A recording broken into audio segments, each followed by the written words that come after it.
Welcome to Wild Cowboy Tales. In the vast and lonely landscapes of the West, the bonds forged between men can be stronger than steel and more sacred than the law. But what happens when the poison of greed seeps into such a bond, turning a brother into a Judas? Tonight's story is about a lawman forced to hunt the one man he ever truly trusted, a man he once called brother. So gather round for a tale of loyalty, betrayal, and a final, heartbreaking stand. A tale we call The Devil's Due in Durango. The town of Durango was an island of stubborn persistence in a sea of unforgiving desert. It was a place built of sweat, grit, and the kind of hard-won hope that only blooms in the harshest of climates. For a decade, the peace of this small, dusty island had been kept not just by the law, but by a legendary friendship. That friendship was between Sheriff Tom Harding and his deputy, Jake Malone. They were two sides of the same coin, a perfectly balanced instrument of justice. Tom was the rock. He was a big, broad-shouldered man with a quiet, steady presence and eyes the color of a calm summer sky. He was the embodiment of the law, patient, fair, and as immovable as the granite mesas that surrounded the town. He wore his star not with pride, but with the weary, solemn weight of a sacred duty. Jake was the wind. He was leaner, quicker, with a restless energy and a charming, easy smile that could disarm the most belligerent drunk or coax a confession from the most stubborn of thieves. His eyes were a dark, intense brown, and they held a fire and an ambition that Tom's lacked. Where Tom was the steady hand, Jake was the quick drawl, the man of action who moved with a fluid, predatory grace. They had grown up together, had fought back-to-back in range wars, and had pinned on their badges on the same day. They were more than partners, they were brothers, bound by a loyalty that the townspeople saw as the bedrock of their security. For years, that bedrock held firm. Together, they had faced down rustlers, tamed boomtown chaos, and brought a fragile, hard-won peace to their corner of the world. They were a perfect team, their strengths and weaknesses complementing each other in a seamless dance of law enforcement. But the serpent that would eventually poison their Eden was not a band of outlaws or a greedy land baron. It was a quiet, creeping thing that came in the form of a railroad survey team.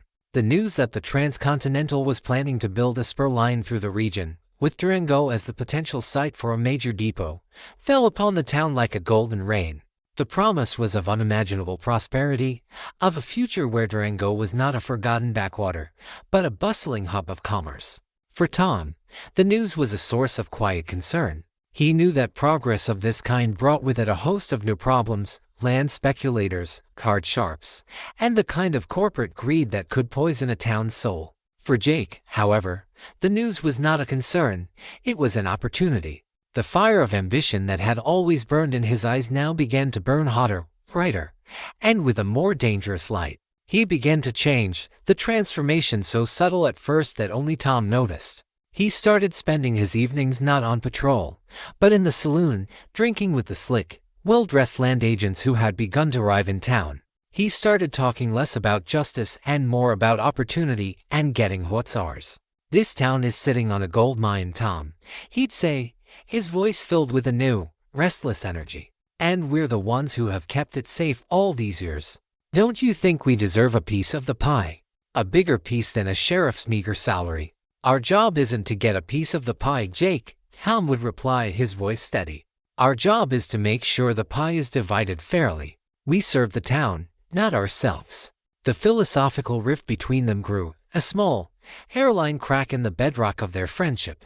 The first real sign of trouble came with the arrival of a man named Cyrus Black, a ruthless agent for the railroad's development company. Black was a man who saw the law not as a set of principles, but as a series of obstacles to be bypassed with money and influence. He immediately recognized the ambition in Jake's eyes and began to cultivate it.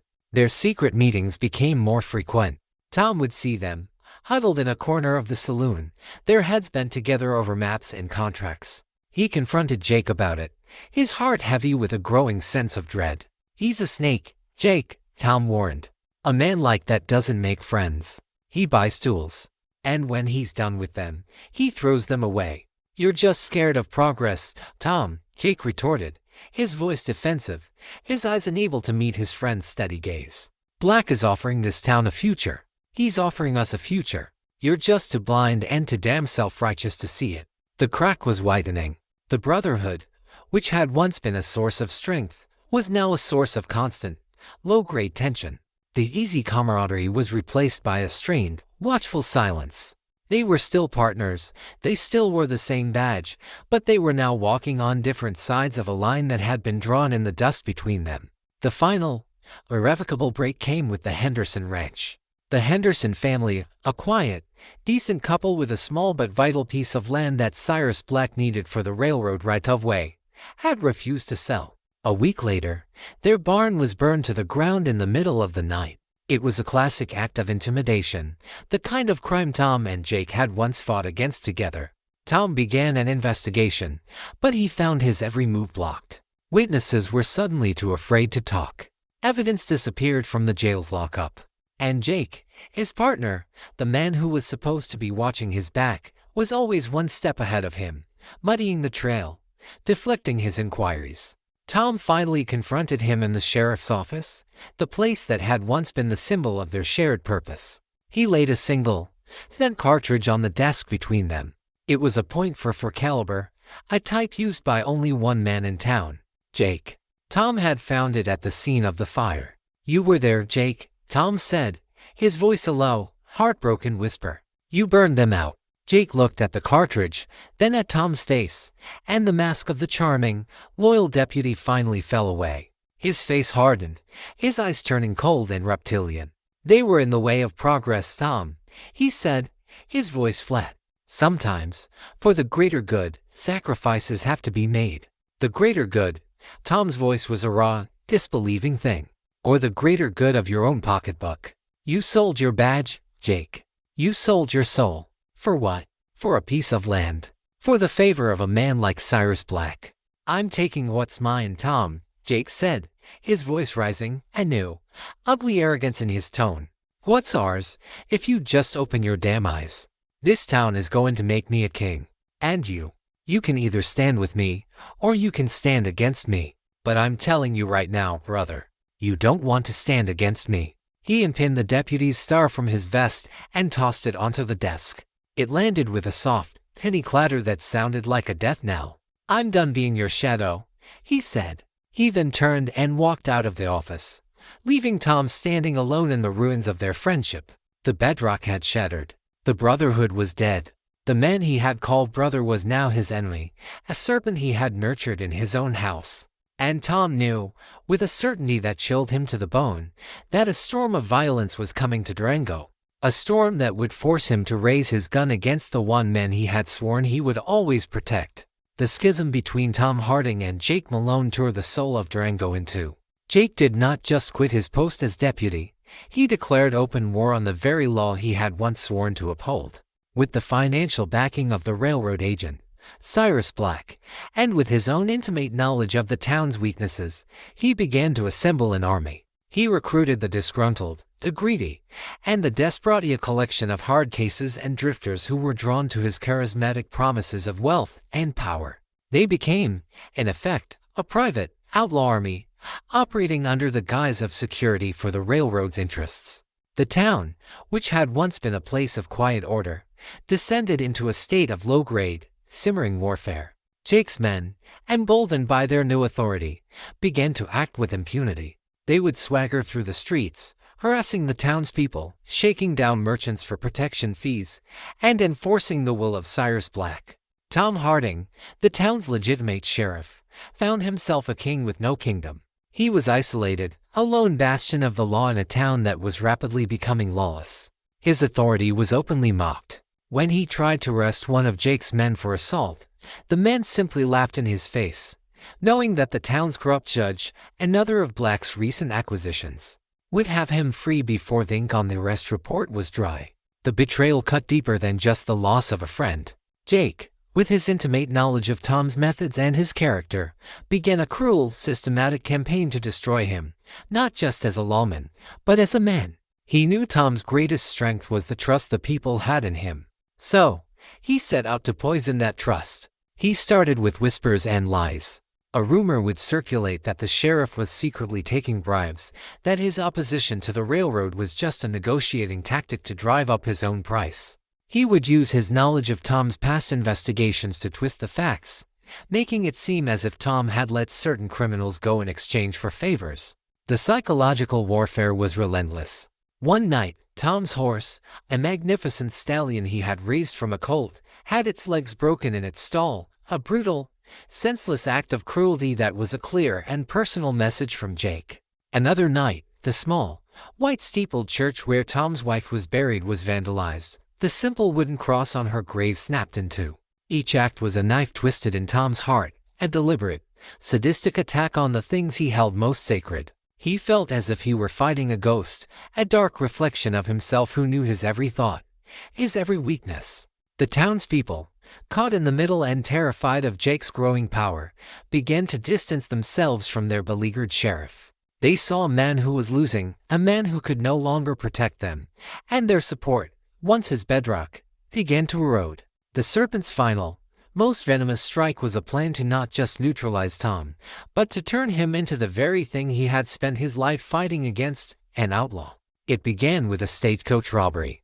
A shipment of railroad money, a payroll for Cyrus Black's surveyors, was ambushed and stolen a few miles outside of town. The robbery was executed with a precision and a skill that pointed to an expert hand. 2 of the guards were killed. The next morning, Jake Malone, acting as the new, self-appointed chief of security for the railroad, rode into town with a posse. He had a witness, a terrified, bruised homesteader who claimed he had been forced to take part in the robbery. The man stood in the middle of the street and, in a voice trembling with a well-rehearsed fear, he pointed a finger at the sheriff's office. It was him, the homesteader cried. It was Sheriff Harding. He planned the whole thing. He killed those men. It was a lie of such audacious, breathtaking villainy that the town was stunned into silence. Jake then produced his final, damning piece of evidence. It was one of Tom's own custom-made rifles, a gun everyone in town recognized. "We found this at the scene," Jake declared, his voice ringing with a false, righteous fury. "The man we trusted to uphold the law is nothing but a common thief and a murderer." The frame-up was perfect. Jake had used his knowledge of Tom's patrol schedules to time the robbery for when he knew Tom would be alone. He had stolen the rifle from the sheriff's office weeks before. He had coerced the witness with threats against his family. Before Tom could even react to deny the impossible accusation, Jake's men had the sheriff's office surrounded. "Tom Harding," Jake's voice boomed, the voice of a man he no longer recognized, the voice of a stranger. "In the name of the law of this territory, I am placing you under arrest for robbery and murder. Come out with your hands up." Tom stood in his office, the world crumbling around him. He was trapped. If he surrendered, he would be thrown in his own jail, to be tried by a corrupt judge, and hanged by the very man who had framed him. If he fought back, he would be gunned down, and his last act would be to prove his guilt by resisting arrest. He was a lawman, and his entire life had been dedicated to the principle that no man is above the law. But the law had been twisted into a weapon, a hangman's noose being fitted for his own neck. He was no longer a sheriff. He was a hunted man. His choice was made for him. One of Jake's nervous, trigger-happy thugs fired a shot at the office window, the bullet shattering the glass and burying itself in the wall just past Tom's head. That was it. The line had been crossed. This was no longer a legal proceeding. It was an execution. Tom grabbed his shotgun and his pistol. He kicked open the back door of his office and, under the cover of the ensuing confusion, he made a desperate run for the livery stable. He managed to saddle his spare horse, a tough, weary Mustang, and burst out of the stable, guns blazing, lawmen cavalry charge. He rode hard through the back alleys of the town, Jake's men firing at him from all sides. A bullet grazed his arm, another tore through the brim of his hat, but he made it. He broke free from the town and rode out into the vast, unforgiving desert, a fugitive from the very law he had once embodied. He was now a man with no badge, no friends, no home. He was an outlaw, his name and face now adorning a wanted poster that his own former partner had gleefully authorized. The betrayal was complete. Jake had not just taken his town, he had taken his name, his honor, his very identity. But Jake had made one critical mistake. He had left Tom Harding alive. And Tom, a man now stripped of everything but his own integrity and a burning, righteous fury, was about to show his former brother what a real last stand looked like. The desert was a harsh and lonely sanctuary. For a week, Tom Harding was a ghost, a fugitive in the land he had once protected. He lived off the land, his old tracking skills, learned in his youth alongside Jake, now the only thing keeping him alive. The physical hardship, however, was nothing compared to the gnawing, internal agony of the betrayal. He was a man adrift, his moral compass shattered. He had spent his life in the clear, unambiguous world of right and wrong, and now he found himself in a gray, shadowy wilderness, a wanted man, hunted by the law he still, in his heart, believed in. He knew he could not simply run. To flee would be to admit guilt, to let Jake's lie become the final, accepted truth. It would be a betrayal of his own name, of the memory of his wife, of the very principles he had built his life upon. He was not a man who ran. He was a man who stood his ground. He knew, with a grim and terrible certainty, that his story would have to end back in Durango, in a final, bloody confrontation with the man he had once called brother. But he could not do it alone. He was one man against an army. Jake now had complete control of the town, his power absolute. Tom needed allies. But who would stand with a disgraced, wanted lawman against a man who held all the cards? His search for help led him not to the world of the law-abiding, but back into the shadows of his own past. Before he had been a sheriff, he had been a young man who had ridden with a rough crowd, a bounty hunter who had tracked down the worst of the worst. He had made enemies in those days, but he had also forged bonds, alliances with men who lived by a different code, a code of personal honor and debts that were always repaid. It was to these ghosts of his past that he now turned. His first stop was a remote, high-country mining camp, a place for men who wanted to be forgotten by the world. It was here that he found Grizzly Adams, a mountain of a man who had once been Tom's partner on the bounty hunter trail. Grizzly had retired from the life, trading his gun for a pickaxe, but the fierce loyalty of his youth had not faded. Tom had once saved his life in a shootout in a Mexican border town, a debt Grizzly had never forgotten. "I heard what they did to you, Tom," Grizzly said, his voice a low, rumbling growl, after Tom had told his story. "To frame a man like you, it ain't right." He spat a stream of tobacco juice into the dirt. "I'm getting old, and my bones ache. But I reckon I've got one more fight in me. For you, Tom. For the old days." His second ally was a more dangerous and unpredictable one. He was a half-Comanche tracker and scout known only as Shadow. Shadow was the best tracker in the territory, a man who could read a story in a single, broken twig. He was also a man who hated the encroaching power of the railroad and the arrogant men like Cyrus Black who saw his people's land as nothing more than a line on a map. Tom had once done him a favor, testifying on his behalf and saving him from a trumped-up wrestling charge. Tom found him in a hidden camp in the desert canyons. Shadow listened to Tom's story without a word, his dark, impassive eyes revealing nothing. When Tom was finished, Shadow simply nodded. "The man who poisons the land is an enemy to all who walk on it," he said. "I will hunt with you." With Grizzly's brawn and Shadow's cunning, Tom now had the core of a resistance. But he needed more. He needed guns. And for that, he had to make the most dangerous alliance of all. He rode to the notorious outlaw haven of Rattlesnake Gulch, a place no lawman would dare to enter alone. He was seeking a man named Doc Monroe, a former doctor who had become the charismatic, intelligent leader of a gang of train robbers.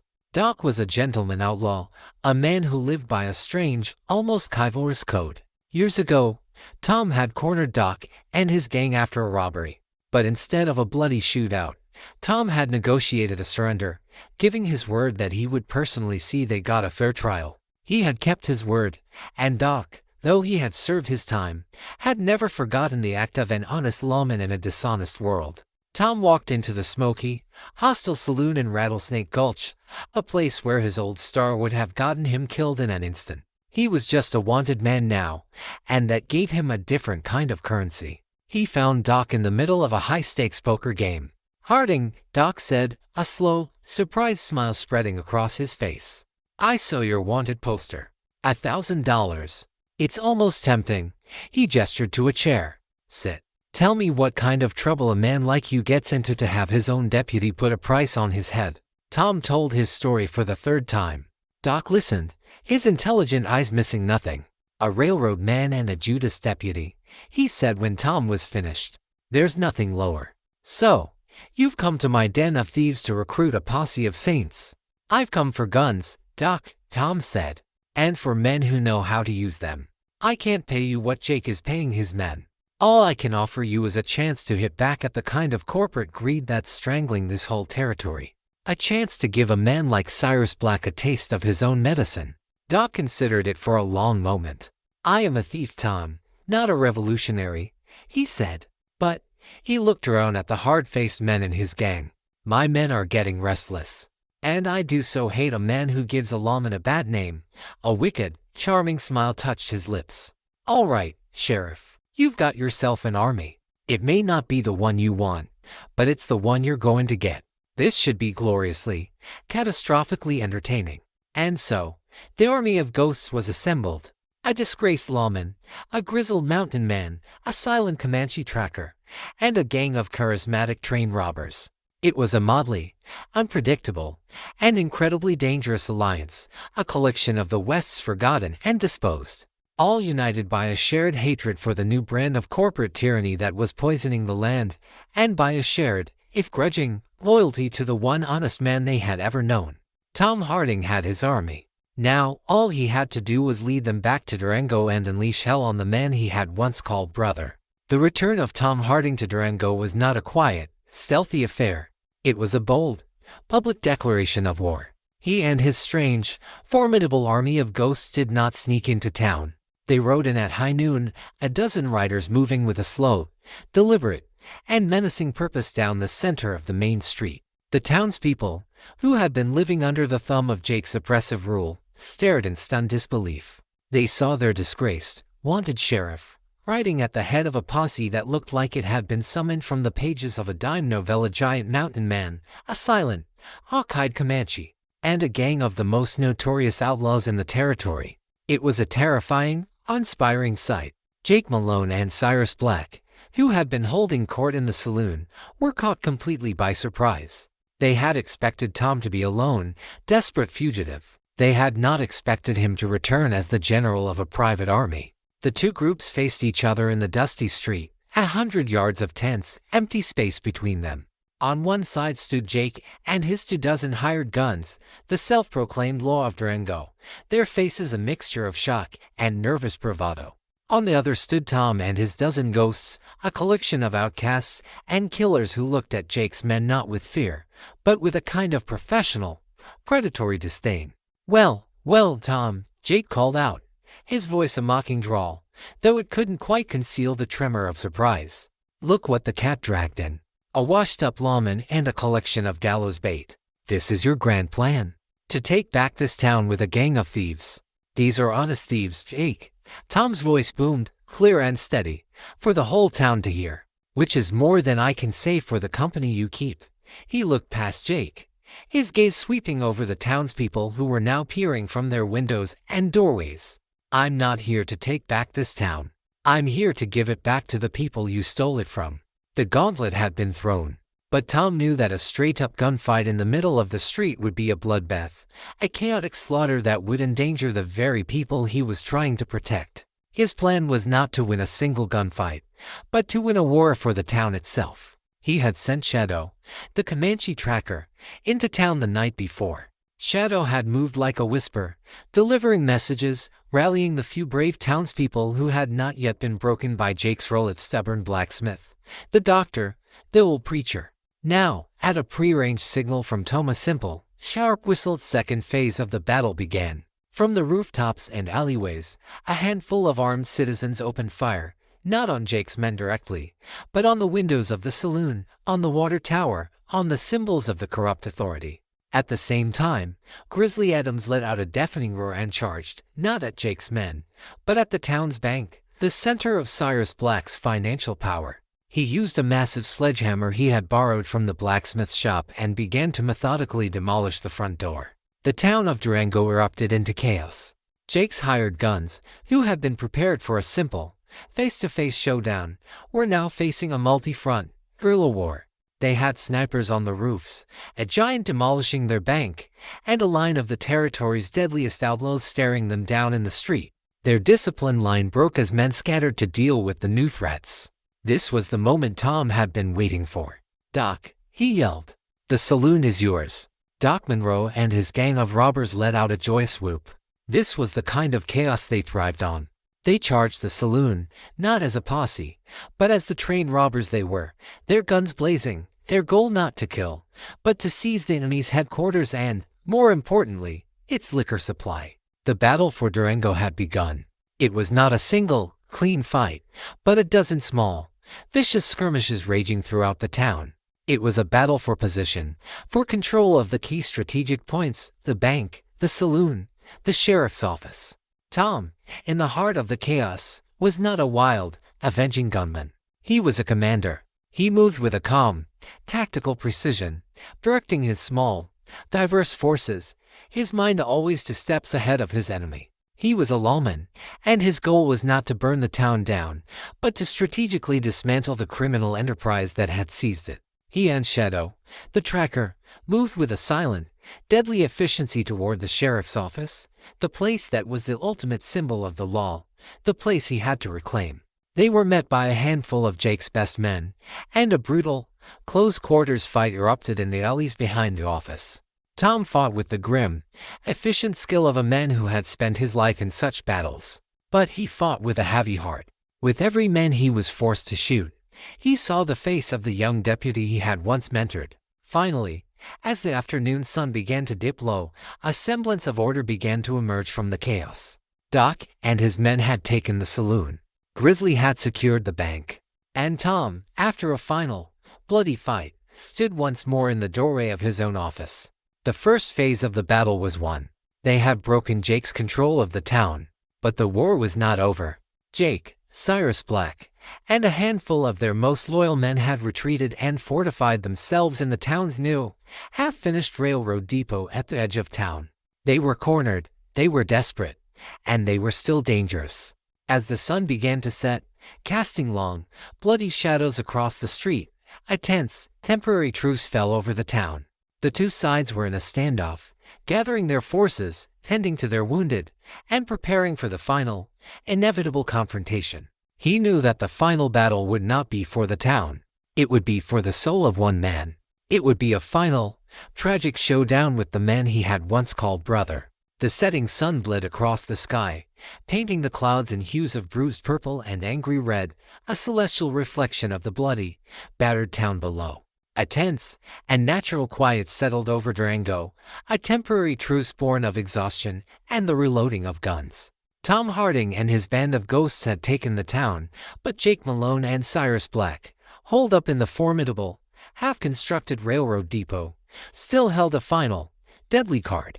The depot was a fortress of fresh-cut lumber and stacked iron rails, a symbol of the corrupt progress that had started this war. It commanded a clear field of fire over the open ground that separated it from the town, making a direct assault a suicide mission.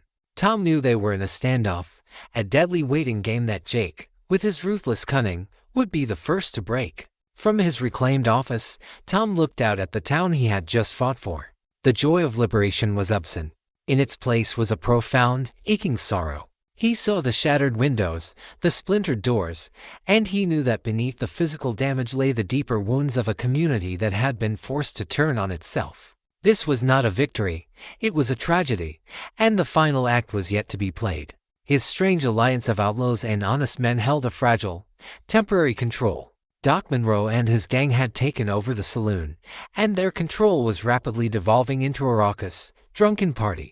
Grizzly Adams stood a solitary, grim guard over the bank, while Shadow and his trackers melted into the twilight, their silent and seen presence the only thing keeping Jake's remaining men from trying to retake the streets. Tom knew this alliance was a thing of convenience, a temporary dam against a flood. Once the final threat of Jake was gone, his outlaw army would likely become a new kind of problem. The weight of it all, betrayal, the violence, the uncertain future pressed down on him. It was Shadow who brought him the news. The Comanche scout appeared at his side as silently as a wisp of smoke, his dark eyes fixed on the distant, lamplit windows of the depot. "He is preparing," Shadow said, his voice a low whisper. "Not for a fight, for a fire." Tom's blood ran cold. He knew instantly what Jake was planning. The depot was not just a fortress, it was also a warehouse. Cyrus Black had stored a dozen barrels of kerosene there, intended for the lamps and machinery of the railroad camps. Jake wasn't planning a shootout. He was planning to burn the town to the ground, to create a massive, fiery diversion under which he and Black could slip away into the darkness. It was a scorched turf policy, the act of a man who, if he could not rule the kingdom, would leave only ashes for his successor. But the plan, Tom realized, was even more diabolical. The wind was picking up, a hot, dry wind blowing from the depot, directly toward the town. A fire, started now, would be an unstoppable inferno, a wall of flame that would consume the entire town in a matter of hours. And then, Tom understood the true, cruel genius of his brother's gambit. He saw a lone rider emerge from the depot, carrying a white flag of truce. The rider galloped to the center of the open ground and left a letter, pinned to a stake in the ground, before retreating. Tom walked out, alone, to retrieve it. The letter was from Jake. "Brother," it began, the word a drop of poison on the page. "You have taken my town. I congratulate you. But the game is not over. As you read this, my men are preparing to set this depot, and the fuel within it, ablaze. The wind is at my back. You cannot stop the fire. Your precious town, and everyone in it, will be ashes by morning. But I am a reasonable man. I am offering you one final choice. Send your army of thieves and savages away. Come to the depot, alone, unarmed. Surrender yourself to my justice, and I will spare the town. You have 1 hour to decide. The choice is yours, Sheriff. The fate of your flock, or your own life." It was the ultimate, cruel checkmate. Jake had turned Tom's own greatest strength, his integrity, his sense of duty to the town, into a weapon against him. He was being asked to sacrifice himself to save the very people he had just fought to liberate. If he refused, he would be responsible for their fiery deaths. If he accepted, he would be walking into his own execution. He returned to his office, the letter in his hand, his face a grim, unreadable mask. He showed it to his lieutenants. "It's a trap, Tom," Grizzly growled. "He'll kill you and burn the town anyway. The man's a snake." "I agree," Doc Monroe said, his usual charming demeanor gone, replaced by a cold, professional assessment. "This is not a deal. It is an execution. You cannot go." Tom looked at them, these strange, violent, and honorable men who had risked everything for him. "He's right," Tom said, his voice a low, weary thing. "Jake is a snake. He would probably kill me and burn the town." But he looked out the window, at the lights coming on in the houses, at the silhouettes of families huddled inside. "If there is even a 1 in 100 chance that my surrender will save them, I have to take it. It's the job. It has always been the job." He knew what he had to do. The final battle would not be a war. It would be a sacrifice. "Grizzly," he said, his voice now ringing with a clear, final authority. "You and Shadow, take as many men as you can trust. Get the women and children out of town. Now. Use the old storm cellars, the creek bed, anything. Get them to safety." "And what about you?" Grizzly asked, his voice a low rumble of protest. "Doc," Tom said, turning to the outlaw leader, "I have one last thing to ask of you. I am going to walk out there, alone. I am going to give him the target he wants. And while all their eyes are on me, I need you and your men to give me some cover. Not for a gunfight. Just enough noise to let them know you're still here." Doc looked at him, and knew profound respect in his eyes. "You're a braver man than I am, Sheriff," he said quietly. "And a bigger fool. But it will be a glorious noise. You have my word." Tom took off his gun belt and laid it on his desk. He looked at his badge, the symbol of the law he had tried to serve. He unpinned it from his vest and held it in his hand for a long moment. Then he pinned it back on. He would not go as a surrendered man. He would go as the sheriff of Durango, one last time. He walked out of his office and into the dusty street. He did not look back. He began the long, lonely walk toward the railroad depot, toward his brother, toward his own self-chosen doom. He was a lone lawman, walking into the heart of the darkness, his only weapon the hope that his sacrifice would be enough to buy the town he loved one more sunrise. The walk across the open ground was the longest of Tom Harding's life. Each step was a conscious act of will, the deliberate stride toward a waiting grave. The wind whipped dust around him, a mournful, lonely sound. The windows of the depot ahead were dark, watching eyes in the twilight. He felt the crosshairs of a dozen rifles on his back, and he knew that at any moment, a bullet could end his journey. But no shot came. Jake wanted his spectacle. He wanted his pound of flesh, delivered in person. Tom kept his hands open and away from his sides, his badge the only piece of metal on his chest. He was a lawman to the last, and he would die as one. As he reached the halfway point, a sudden, rolling thunder of gunfire erupted from the town behind him. Doc Monroe and his men, true to their word, were making their glorious noise, firing into the air, whooping and yelling. A chaotic symphony of defiance that let the men in the depot know that the town was not undefended, that this was not a complete and total surrender. The distraction, brief as it was all Shadow, the Comanche scout, needed. While all eyes were on Tom, and all ears on the celebratory gunfire from the town, Shadow, who had not followed Grizzly's orders to retreat, was moving. He was a whisper in the tall, dry grass that flanked the railroad tracks, circling around to the rear of the depot, a silent, avenging spirit on a mission of his own. Tom reached the depot. The large, main door slid open, and Jake Malone stood there, silhouetted against the lamplight from within. His face was a mask of triumphant, hateful glee. Cyrus Black, the railroad agent, stood just behind him, a nervous, rat-like figure. "Brother," Jake sneered, a word dripping with venom. "So glad you could make it. I was beginning to think you had lost your famous courage." "This isn't courage, Jake," Tom said, his voice steady, his gaze locked on the man who had once been his closest friend. "This is a final appeal to the man you used to be. Don't do this. Don't burn this town. Whatever our fight is, it's with me. Let the people go." Jake laughed, a harsh, ugly sound. "The man I used to be is dead," he said. "You killed him, with your self-righteous rules and your refusal to see the future. This town is a symbol of your failure, Tom, and it deserves to burn." He gestured with his pistol. "Inside. Let's not keep your final judgment waiting." Tom walked into the depot. The large, open space was filled with Jake's remaining men, a half-dozen hard-faced killers, their rifles all trained on him. He saw the barrels of kerosene, their tops pried open, the air thick with the flammable fumes. And in the center of the room, he saw the final, cruel piece of Jake's theater. A single chair, and beside it, a thick hangman's rope, already tied into a noose. "No trial, Jake?" Tom asked, a bitter, ironic smile touching his lips. "I thought you were the new law in this town." "I am the law," Jake said, his eyes glittering with a mad, feverish light. "And this is my sentence." He gestured for two of his men to grab Tom. But as they stepped forward, a sudden, sharp whistle cut through the air from outside, from the darkness at the rear of the depot. It was a perfect imitation of a nighthawk's cry. It was Shadow's signal. At the same instant, a half-dozen flaming arrows arched through the open windows and doors of the depot, not from the direction of the town, but from the darkness behind them.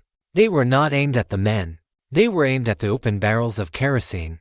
The world erupted in a whoosh of fire. The kerosene ignited in a massive, instantaneous fireball, a wave of heat and flame that threw men from their feet. The depot, a tinderbox of dry lumber and flammable fumes, became an inferno in a matter of seconds. The plan had never been about surrender. It had been a final, desperate gambit.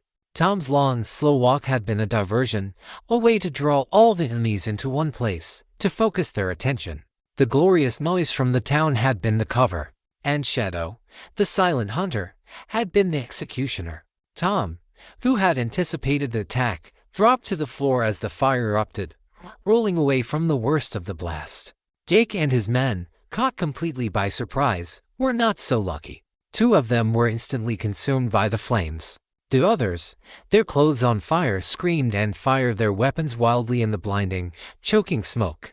It was a vision of hell. The depot was a roaring, collapsing furnace, the screams of the dying men a terrible chorus.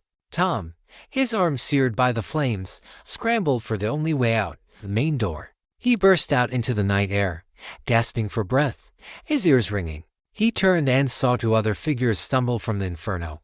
Jake, his clothes smoldering, his face a mask of blackened rage, and Cyrus Black, who was screaming, his entire body engulfed in flames, a human torch who ran a few terrible steps before collapsing. Now, there were only two left. The two brothers. They stood in the clearing, silhouetted against the raging fire, the town they had fought for, now the backdrop for their final, personal duel. "You," Jake roared, his voice a raw, scorched thing. He raised his pistol, its metal glowing from the heat. "You planned this. It didn't have to end this way, Jake," Tom said, his voice a hoarse, sorrowful whisper. He had no gun. He was unarmed. But as Jake took aim, another shape emerged from the smoke. Shadow. He held a bow in his hand, another arrow knocked. "No," Tom commanded, holding up a hand. "He's mine." He looked at Jake, the man he had loved like a brother, and he saw only a stranger, a creature consumed by a hatred so profound that it had burned away everything they had ever shared. Jake fired. The bullet tore through the fleshy part of Tom's shoulder, spinning him around. He fired again, but his aim, and his rage, was wild. Tom did not fall. He charged. He closed the distance between them, a wounded, grieving bull, and he tackled Jake to the ground. The fight was no longer one of guns. It was a primal, brutal, hand-to-hand struggle in the dirt, two brothers locked in a final, deadly embrace. They rolled. They punched, their grunts of effort and pain lost in the roar of the fire.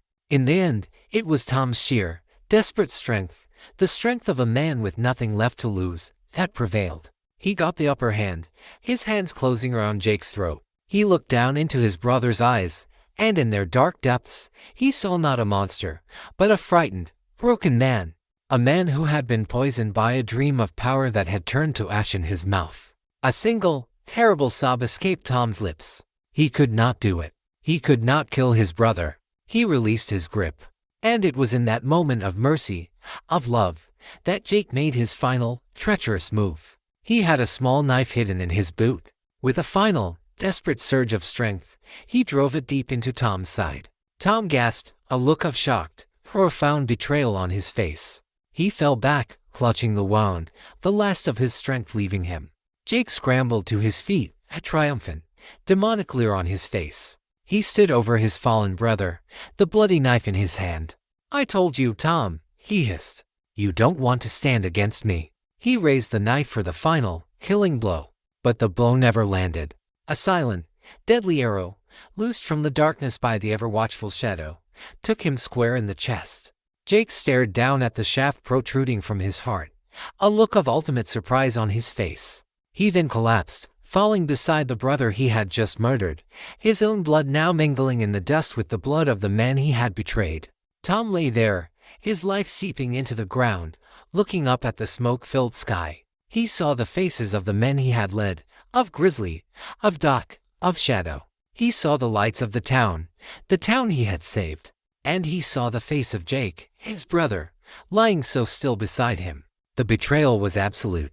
The price had been his own life. But the town was safe. The job was done. As the darkness finally closed in, Sheriff Tom Harding's last, weary thought was that, in the end, he had kept his vow. He had upheld the law. The last sunset had come for him, but in its dying light, he had, at last, found his peace. The fire at the depot raged through the night, a massive funeral pyre for a brotherhood and a dream. It consumed the last symbols of Cyrus Black's corrupt ambition, its light a flickering, hellish beacon that could be seen for miles. By dawn, it had burned itself out, leaving only a blackened, skeletal ruin and a pall of acrid smoke that hung over the town like a shroud. Inside the ruins lay the bodies of Jake Malone and his men, their final, desperate grasp for power reduced to ash and charred bone. And just outside, in the churned-up, blood-soaked dust, lay the still form of Sheriff Tom Harding, a fallen lawman, a casualty of a war he had never wanted to fight. It was Shadow, the silent Comanche, who was the first to reach him. He knelt beside the man who had shown him a lawman's honor, and for a moment, the tracker's impassive face was a mask of grim sorrow. He saw the knife wound deep and mortal, and he saw the lifeblood that had pooled in the dust beneath him. He believed Tom was dead. But then a faint, ragged breath escaped Tom's lips. Shadow, his movements swift and sure, examined the wound. It was bad, a killer's wound, but the knife, and Jake's final, desperate lunge, had missed the heart. It was a miracle of inches, a final, cruel twist of fate in a night that had been filled with them. Tom was alive, but only just, hanging on by the thinnest of threads. Grizzly Adams and Doc Monroe arrived next, their faces a mixture of horror and a dawning, disbelieving hope when they saw that Tom was still breathing. They had seen him walk into the trap, and they had been sure they were coming to collect a body, not a patient. "Get the doctor," Grizzly roared, his voice a booming, desperate command that seemed to shake the very air. What followed was a desperate, frantic race against time. They fashioned a crude stretcher and carried their fallen leader back to the town he had just saved. The townspeople, emerging from their homes and shelters, saw the procession. They saw the smoking ruins of the depot, and they saw their sheriff, pale and still, being carried through the streets, his life hanging in the balance. The joy of their liberation was instantly replaced by a somber, fearful vigil.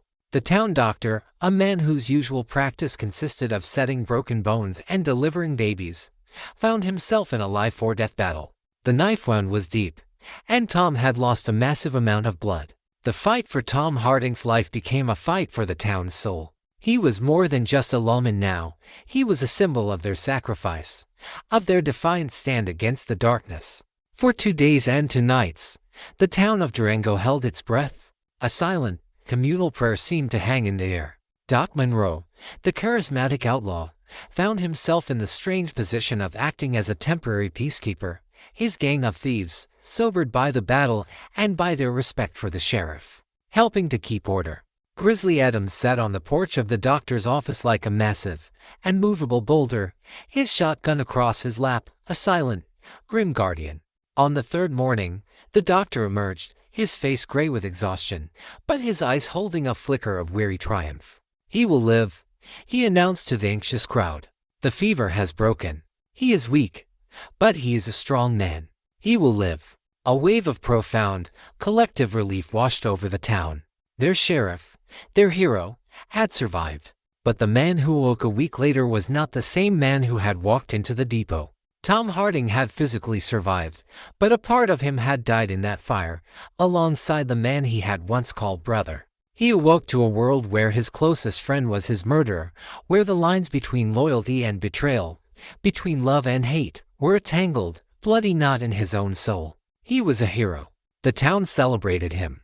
The territorial newspapers hailed him as the Lion of Durango, the lawman who had single-handedly faced down a corrupt railroad empire and a gang of killers. U.S.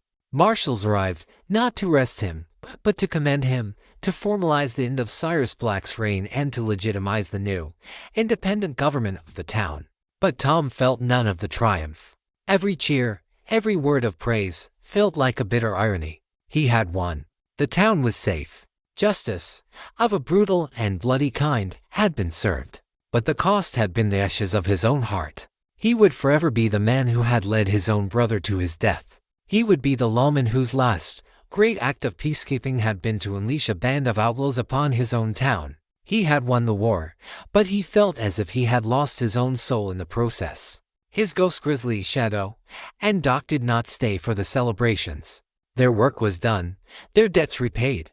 They were creatures of the shadow, and they were at ease in the bright, hopeful light of the new Durango.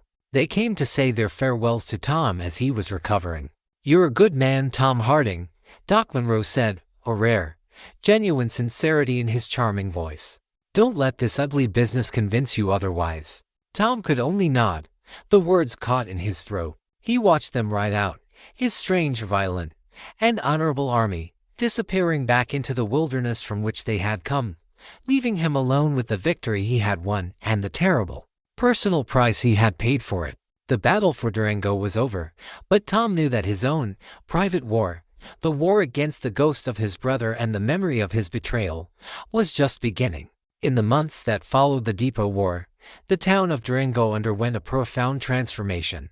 Freed from the oppressive yoke of Cyrus Black and Jake Malone, a spirit of defiant optimism and fierce independence took root.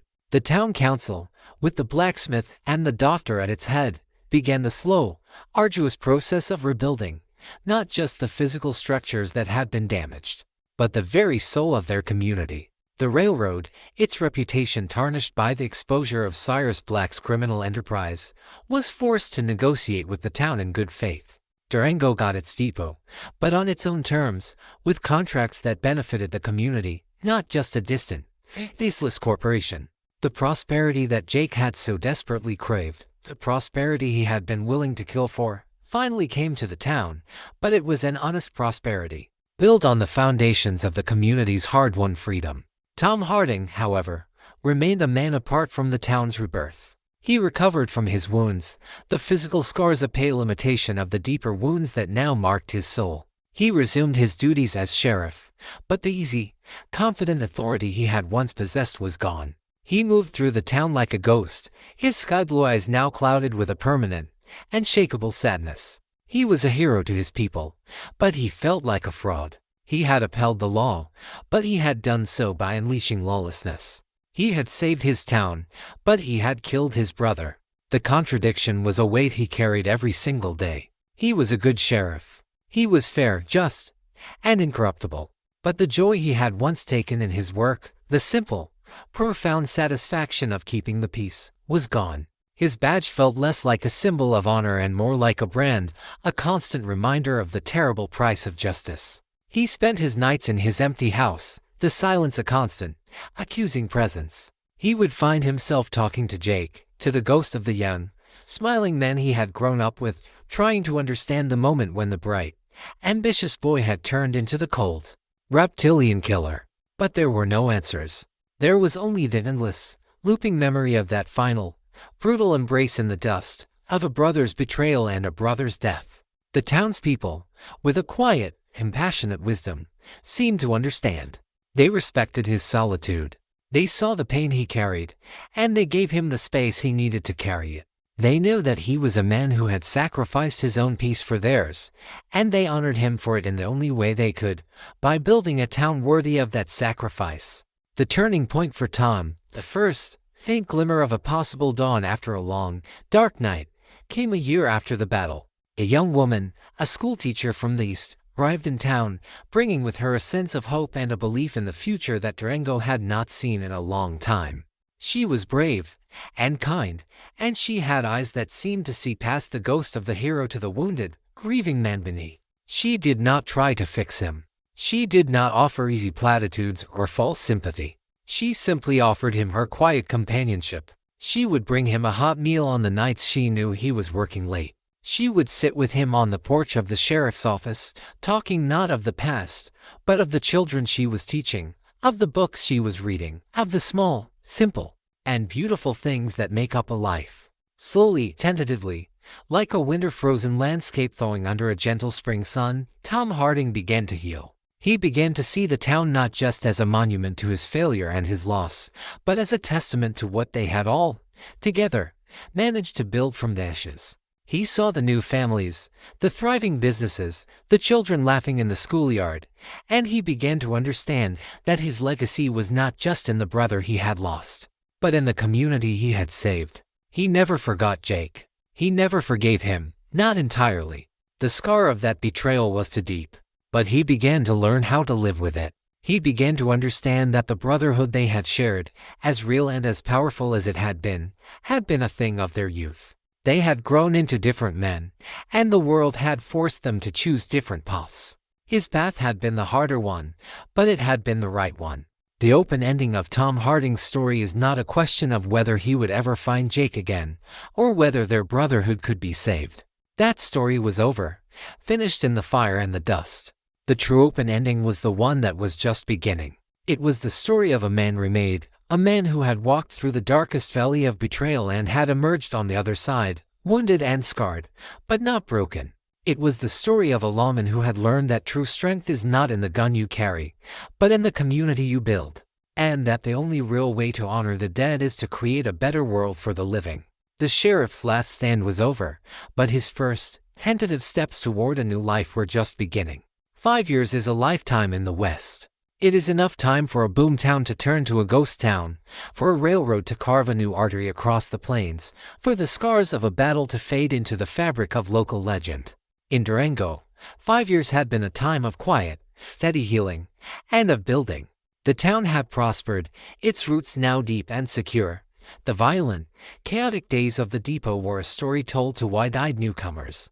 Sheriff Tom Harding had healed, too, in his own quiet, deliberate way. The profound, aching sadness in his eyes had not disappeared, but it had softened, tempered by the gentle love of the schoolteacher, Sarah, whom he had married, and the simple, grounding joy of their young daughter, a child with her father's calm, sky-blue eyes. He was a good husband, a loving father, and a deeply respected lawman.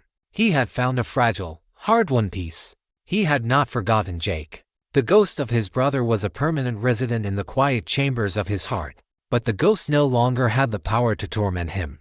It was a scar, a constant, dull ache that served as a reminder of the terrible price of his own integrity. It was on a hot, late summer afternoon, the 5th anniversary of the battle, that the past came riding back into town.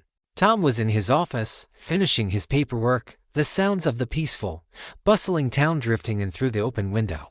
He heard a sudden, unfamiliar commotion in the street, a few surprised shouts, and then a deep, profound silence fell over the town.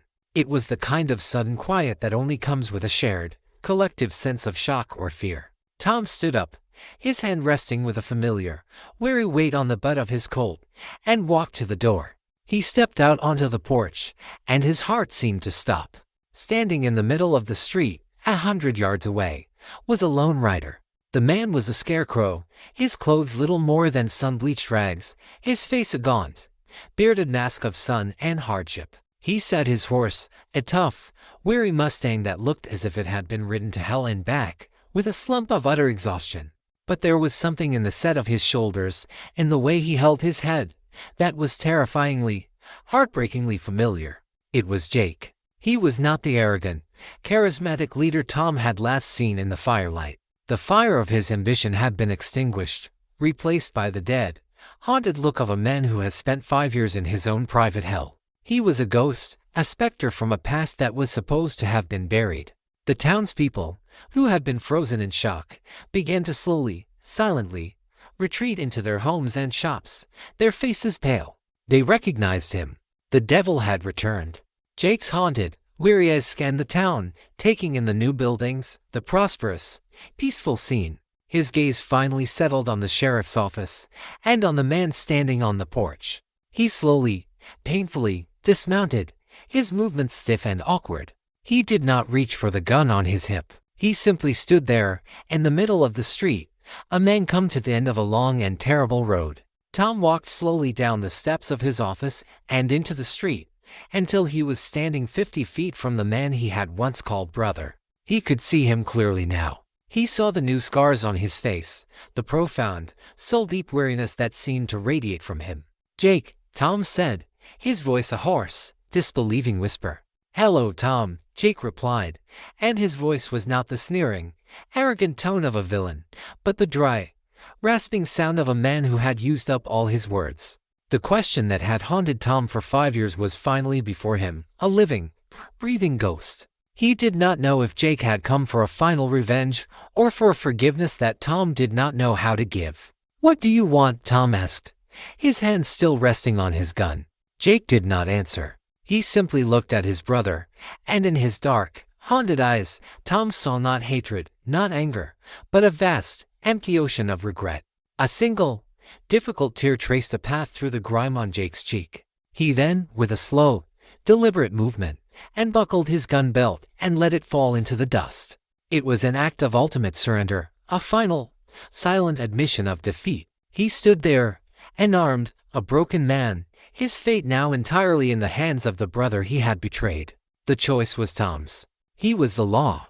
Jake was a wanted man, a fugitive, a murderer. By the letter of the law that Tom had sworn to uphold, he should arrest him, put him in chains, and see him hang. It would be justice. It would be the final, neat and tidy end to the story.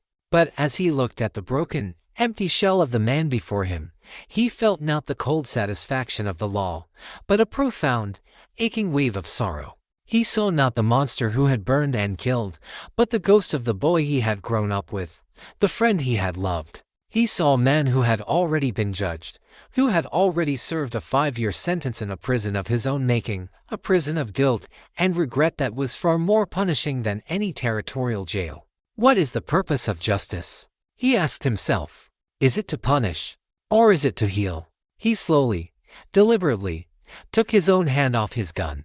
He did not walk forward to rest his brother. He did not walk forward to embrace him.